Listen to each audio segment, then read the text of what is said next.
එකමත් එක කාලෙක ලස්සනම ලස්සන ගමක තරුණයෙකුයි තරුණියකුයි පුංචි ගෙදරක ජීවත් වුණා.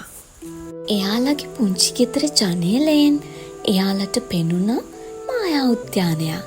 ඒක ලස්සනම ලස්සන සුරංගනාවන් සමනල්ලු පිරිච්ච මායා උද්‍යානයක් වුණා. උද්‍යානය වටේම තාප්පයකුත් තිබුණා. ඒක අයිති වුණේ මහා නපුරු මායාකාරියක්ට. ඇයට ගොඩාක් මන්ත්‍ර බලයක් තිබුණ නිසා හැමෝම ඇයට බය වුණා. ඔන්න ඉතින් මේ තරුණියට චූටි ලස්සන දුවෙක් ලැබෙන්නයි ඉන්නේ.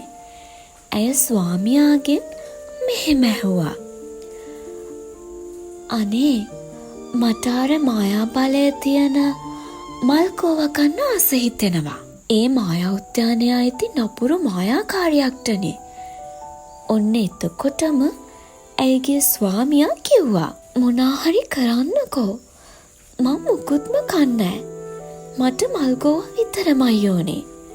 තරුණිය ඇයගේ ස්වාමියාට කිව්වා. ඉතින් ඔන්න මේ තරුණිය මල්ගෝව කන්න නැතුව හොඳටම අසනීප වුණා. ස්වාමියා කල්පනා කළා කොහොමද මල්ගෝව කඩාගන්නේ කියලා. එයාගේ බිරිඳට ලස්සන චූටි දුවෙකුත් ලැබෙන්න ඉන්න නිසා බිරිඳ අසනීපෙන් ඉන්න නිසාත් ඔහු තීරණය කළා මායාකාරියගේ මායා උද්‍යානයට ගිහින් මල්ගෝව ගෙඩියක් කඩාගෙන එන්න. කළුවර වැටිගෙන එනකොටම ඔහු මායාකාරියගේ මායා උද්‍යානයට හොරෙන්ම ඇතුල් වුණා. මායාකාරියට හොරෙන් මල්ගෝව ගෙඩියක් කඩාගෙන ඇවිත් ඇයගේ බිරිඳට දුන්නා. ඇය හරි ආශාවෙන් මල්ගෝව කොළ කෑවා. ඒත් ඇයට ඒ මල්ගෝව මදි වුණා. ඇය ඔහුගෙන් ආපසු ඇහුවා අනේ මට තව මල්ගෝව කන්න ඕනි. ඔයාට පුළුවන්ද මට ගෙනල්ලා දෙන්න? තමන්ගේ බිරිඳ තවත් අසනීප වෙයි කියලා බය වුණු ස්වාමියා ආපහු අනිත් දවසෙත් මායාකාරියගේ උද්‍යානයට ඇතුල් වුණා. ඔන්න එතකොට මල්ගෝව කඩනකොටම මායාකාරියට ඔහු අසු වුණා. මායාකාරි ඇහුවා කොහෙන්ද ඔබට ඔච්චර බලයක්? මගේ උද්‍යානයට ඇතුල් වෙලා මගේ මායා මල්ගෝව හොරකම් කරන්න තරමේ. මේකට නම් ඔබට දඬුවමක් දෙන්නම වෙනවා. එතකොට ස්වාමියා අනේ මට සමා වෙන්න. මගේ බිරිඳට දරුවෙක් ලැබෙන්න ඉන්නවා. ඇයට මල්ගෝව කන්න ආසයිලු. ඇය අසනීපත් වෙලා ඉන්නේ. ඒ නිසයි මං මේ දේ කරේ. නැත්නම් ඇය අසනීපෙන් මිය යාවි. මේ විදියට කිව්වා. ඇයි ඔබ මගෙන් අවසර ඉල්ලුවේ නැත්තේ? මං හිතුවා ඔබ හරි නපුරු භයානක ඇති කියලා. ඔහු උත්තර දුන්නා. ඒක ඇත්තනම් මං ඔබට ඕන තරම් මල්ගෝව අරගන්න දෙනවා. හැබැයි ඔබ මට එක දෙයක් පොරොන්දු වෙන්න ඕන. ඒ කුමක්ද? මට ඔබ දෙන්න ඕන ඔබේ බිරිඳට ලැබෙන දරුවව. කියාගන්න දෙයක් නැතුව ස්වාමියා මායාකාරියගේ ඉල්ලීමට එකඟ වුණා. කාලයක් ගියාට පස්සේ තරුණියටයි තරුණයාටයි ලස්සනම ලස්සන චූටි දූපැටියෙක් ලැබුණා. ඉතින් ඔය විදියට චූටි දුවයි අම්මයි තාත්තයි සතුටින් ඉන්නකොට මායාකාරි උඩ ඉඳලා මේක දැක්කා. ඉක්මනින් ඒගොල්ලෝ ඉන්න චූටි ගෙදරට නපුරු මායාකාරි ආවා. ඔන්න ඊට පස්සේ චූටි දුවව උතුරලා ගත්තා. මායාකාරි චූටි දුවට රපුන්සල් කියලා නම තිබුණා. දොරක්වත් පඩිපෙලක්වත් කිසිම දෙයක් තිබුණේ නැති ජනේලයක් විතරක් තියෙන කුළුනේ චූටි දුවව හිර කළා. කාලයක් යනකොට රපුන්සල් මේ කුළුණ ඇතුළෙම තරුණ ලස්සන ගෑනු ළමෙක් වුණා. ඇය හිතුවේ මායාකාරි එයාගේ අම්මා කියලා. රපුන්සල් ලොකු වෙනකොට එයාගේ කොණ්ඩේ රන්වන් පාට වුණා. ඒ විතරක් නෙවෙයි දිගම දිග කොණ්ඩයක් ඇයට තිබුණා. මායාකාරීට තේරුණා රපුන්සල්ගේ රන්වන් පාට දිගම දිග කොණ්ඩේ මොකක් හරි මායා බලයක් තියෙනවා කියලා. ඒ නිසා ඇය කවදාවත් රපුන්සල්ගේ කොණ්ඩේ කැපුවේ නැහැ.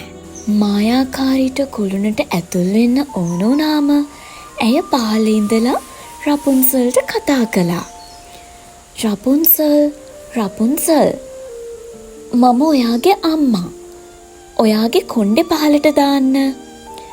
එතකොට රපුන්සල් එයාගේ ලස්සනම ලස්සන රන්වන් පාට කොණ්ඩේ ජනේලෙන් පහළට දාන්න පටන් ගත්තා. මායාකාරී කොණ්ඩේ දිගේ උඩට නැග්ගා. කාලයක් යද්දී රපුන්සල්ට ඕන වුණා කුළුණෙන් එළියට යන්න. පිටත ලෝකය මොන වගේද දකින්න.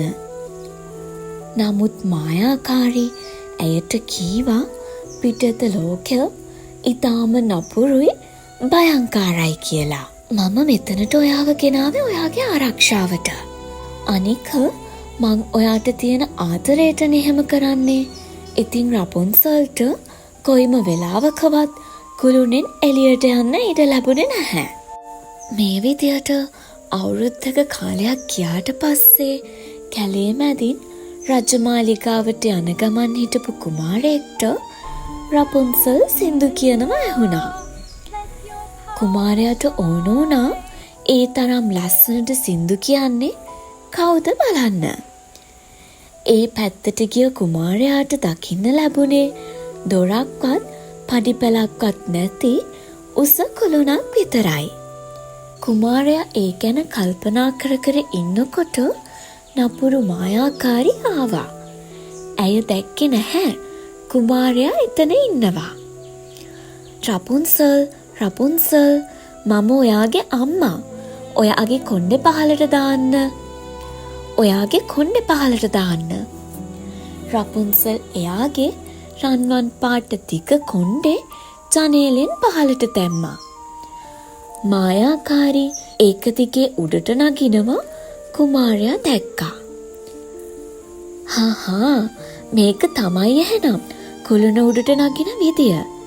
කුමාරයා හිතුවා. මායාකාරී යනකන් ඉඳලා කුමාරයා රපුන්සල්ට කතා කළා. රපුන්සල්, රපුන්සල්, මම ඔයාගේ අම්මා. ඔයාගේ කොණ්ඩේ පහළට දාන්න. රපුන්සල් ආයමත් එයාගේ තිකම දිග කොණ්ඩය ජනේලෙන් පහළට දැම්මා. කුමාරයා ඇයගේ කොණ්ඩේ දිගේ උඩට නැංගා. රපුන්සල් කුමාරයාව දැක්කට පස්සේ හොඳටම බය වුණා. කවදාවත් පිරිමි කෙනෙක්ව දැකලා තිබුණේ නැති රපුන්සල්ට මේ මොකද වෙන්න යන්නේ කියලා හිතාගන්න බැරි වුණා. ඔබ කවුද එතකොට? රපුන්සල් ඇහුවා. මම තමයි මේ රටේ කුමාරයා. කුමාරයා පිළිතුරු දුන්නා. කොහොමද මෙතනට ආවේ? කුමාරයා කිව්වා ඇයගේ ලස්සනම මිහිරි කටහඬ ඇහිලා මේ පැත්තට අශ්වයාගේ පිටින් ආපු බවත් ඇය කොයි වගේද කියලා දකිනතුරු ඔහුට හිතේ කිසිම සැනසෙල්ලක් තිබුණේ නැති බවත්. කුමාරයා ඇයගේ රූපයට වශී වුණා. ඔහු රපුන්සල්ගෙන් මෙහෙම ඇහුවා. ඔබ මා විවාහ කරගන්නවද? ඔබට පුළුවන්ද මගේ බිරිඳ වෙන්න? රපුන්සල් කල්පනා කරා. මගේ අම්මට වඩා නම් මොහු හොඳයි. මට මේ ලෝකේ හැමදේම දකින්නත් පුළුවන් වෙයි. ඒත් අපි කොහොමද මෙතනින් යන්නේ? මං මගේ කොණ්ඩේ පහළට දාලා ඔබ මුලින් කියොත් මං කොහොමද එන්නේ? ඔහොම ප්‍රශ්නයක් අහපු නිසා කුමාරයා තීරණය කළා වෙන දවසක රපුන්සල්ව අරගෙන යන්න එන්න. හරි, මම අද මාලිගයට ගිහිල්ලා මම හෙට එන්නම් ඔබව අරගෙන යන්න. එහෙම කියලා කුමාරයා රපුන්සල්ට ආදරෙන් සමුදීලා යන්න හදනකොටම දුර ඉඳන් මේක දැක්ක මායාකාරී.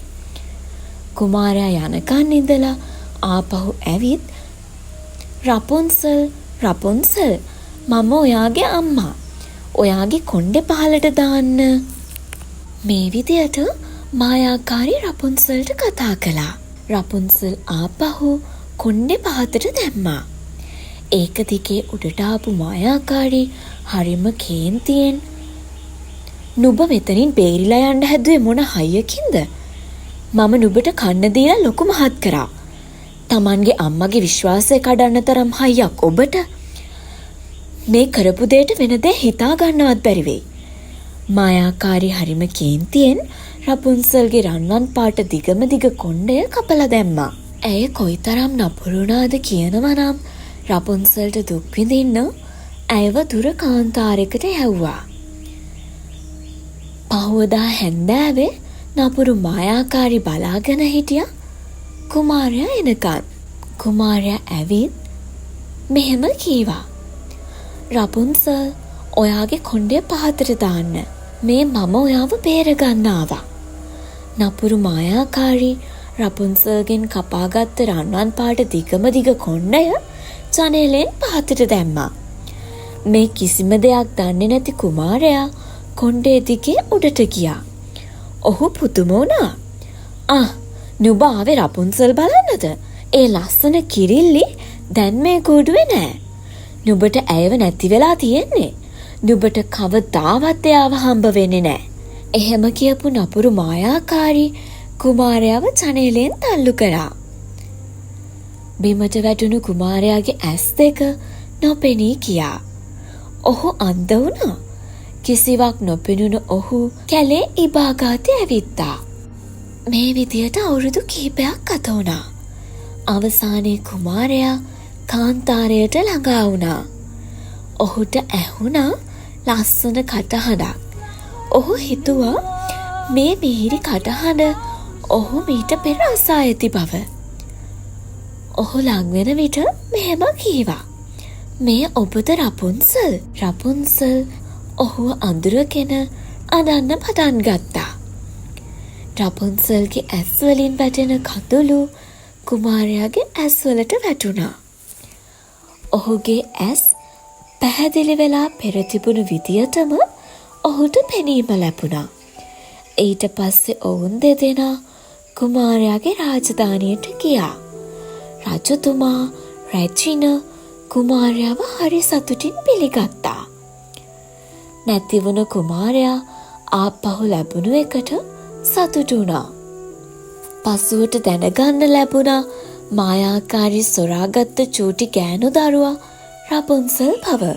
ඉතින් රපුන්සල් සහ කුමාරයා ඇත්තම අම්මයි තාත්තයි හම්බ වුණා. රපුන්සල්ව දැක්ක එයාගේ ආදරණීය අම්මයි තාත්තයි ඇයව ආදරෙන් පැළඳගත්තා.